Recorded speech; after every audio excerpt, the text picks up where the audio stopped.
Je vous remercie. La parole est à Monsieur Jean-François Mbaye. Merci Madame la Présidente. Nous voilà arrivés à un article 34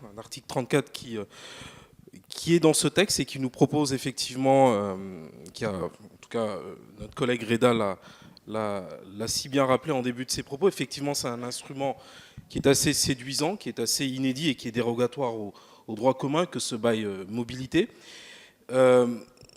Et je ne souscris pas effectivement à ceux qui ont pu le qualifier de bail précarité. Pourquoi? Parce que c'est d'abord dans son approche, c'est quelque chose qui est assez innovant et je crois qu'il faut saluer effectivement ce que le gouvernement nous propose. Et puis c'est dans la manière effectivement de l'aborder un bail mobilité qui pourrait répondre et qui doit répondre à certains des objectifs que nous nous sommes fixés. Mais Monsieur le ministre, et on a eu ces discussions en commission, en toute hypothèse, pardon, il apparaît qu'il y a une limitation des personnes initialement susceptibles d'en bénéficier. Je pense notamment aux personnes qui sont en procédure de divorce, et c'est peut-être là la chose, ou en tout cas personnellement ce que je peux regretter. Je peux regretter effectivement que leur absence soit, enfin en tout cas que ces personnes-là brillent par leur absence dans ce texte.